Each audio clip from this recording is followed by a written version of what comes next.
ত্রিগোণমিতির 11তম নম্বরে 4টা অঙ্ক আছে। প্রদত্ত সত্য পূরণ করে আলফার মান নির্ণয় করো। খুব মনোযোগ দিয়ে শুন। এই অঙ্কগুলো বেশিরভাগ অঙ্ক লাস্টের দিকে আমাদের আঘাত করবে। কথা বোঝা যাচ্ছে? আমরা অঙ্কগুলো লাস্টের দিকে আঘাত করব, আর নতুনগুলো দিল মানে সমস্যা নেই তোমার। দেখো কি লেখা আছে ক নম্বরে 8.3 হারনেতে 11 নম্বরের ক নম্বরে লেখা আছে cot alpha is equal to -√3। খুব মনোযোগ দিয়ে দেখ। cot alpha is equal to -√3। আমাকে থিটার শর্ত দেওয়া আছে 3π/2, তারপরে আলফা <2π, অর্থাৎ আলফার মান 270 থেকে 260 ডিগ্রি। রিমেম্বার, তুই এখন আল্লাহর রহমতে বহুত চালাক বলা, কারণ তোর আমি হাতে কলমে বিজ্ঞানী তোর আমি এখন এক্সপার্ট করে ফেলছি। আমাদের অঙ্ক হেতরা বানাবো 5 লাইন, আমরা করব 3 লাইন। কথা বোঝা যাচ্ছে? আমাদের অঙ্কগুলো এখন খুব ইজি হয়ে যাবে আল্লাহর রহমতে।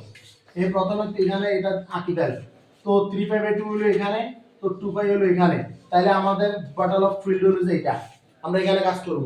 এগুলো আমার দরকার নাই। কথা বোঝা যাচ্ছে? তাহলে এখানে কে পজিটিভ, এখানে কে পজিটিভ, cos আর sec পজিটিভ। হাদিসে যতক্ষণ পর্যন্ত চক্র জারি করতে না ততক্ষণ পর্যন্ত যদি মাথা তাইতো না এটা। এখানে কে পজিটিভ, cos আর sec পজিটিভ। তাহলে আমি কার অঙ্ক করতেছি, cot এর অঙ্ক। তাহলে এখানে মাইনাস থাকবে, এটা স্বাভাবিক। cot এখানে কি থাকবে, মাইনাস থাকবে। তাহলে আমার এখানে প্রথম কাজটা কি, cot আলফা রাখবো -√3। cot আলফার মান -√3 কোন জায়গায় হয়? এই জায়গাতে cot নেগেটিভ, এই জায়গাতে cot এই জায়গাতে নেগেটিভ। তাইলে আজকে আমার অঙ্কটা তো 0 থেকে 2π বলতে পারতো, তখন আমি এটা সব কাউন্ট করতাম, কিন্তু আমরা তো এখান থেকে বললাম, আমরা এখান থেকে বলছি, তাহলে আমি শুধু এটা কাউন্ট করব। তাহলে কেমনে করব? প্রথমে খুঁজে দেখতে হবে তার পজিটিভ মান কত দেয়। cot এর মান √3, tan এর মান √3 60 ডিগ্রি বাইকে জানে। তাহলে tan এর মান 60 ডিগ্রিতে √3, এই cot এর কোন জায়গাতে √3 30 ডিগ্রিতে। 60 এর কমপ্লিমেন্টারি কত 30 নং, tan এর কমপ্লিমেন্টারি কত cot, তার মানে কত cot 30 ডিগ্রি। cot কত ডিগ্রি, 30 ডিগ্রি। তাহলে আমি এটাকে টার্গেট করতে হবে। কেন টার্গেট করব? আই এখানে cot লিখমু, এই জায়গাতে আমার এখান থেকে 30 ডিগ্রি বের করতে হবে। এখন 30 ডিগ্রিটা কেমনে দেখবো? আমার এই জায়গাতে কি থাকতে হবে, cot 5/6 থাকতে হবে। কি থাকতে হবে? এই লাইনে cot 5/6 থাকতে হবে। কথা বোঝা যাচ্ছে কিনা? কত থাকতে হবে? cot 5/6, তাহলে 30 ডিগ্রি হবে। কিন্তু আমি এখানে এভাবে ডিরেক্ট সরাসরি লিখতে পারবো না। কি লিখতে হবে? আমার cot 360 ডিগ্রি মানে 2π, তাহলে আমি এখানে হাত দিলাম, তারপরে দিব আমি কি মাইনাস দেওয়ার কারণ আমি এবার এদিকে ঘড়ি কাটার মতো প্রবেশ করলাম। কত লিখতে হবে? আমার 5/6 এ আমার cot √3, তাই আমি দিলাম কত 5/6। এখন 6 দুগুণে 360 বিয়োগ 30 কত হইছে 330 ডিগ্রি। নো হাতেরা তো বহুত কষাকষা করব, কিন্তু আমরা তো জানি 330 মানে হলো যে 11 বাইরে কত জানি। সুতরাং আলফা ইজ ইকুয়াল টু কত,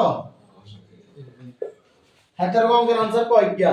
আমরা একটা সীমার ভিতর একটা आंसर বাইর করব। কথা বোঝা গেছে? আমরা এতগুলো বাইর করি কোথাও পারতাম না। এই সপ্তাহে এটা প্রযোজ্য না। মেহমান দাওয়াত দিয়ে আবার এগুলো দূরে দিব, এই সব কারণ আমাদের নাই। দাওয়াত দিব তোর তুই আইবি, তুই করি খাবি, তুই যাবি।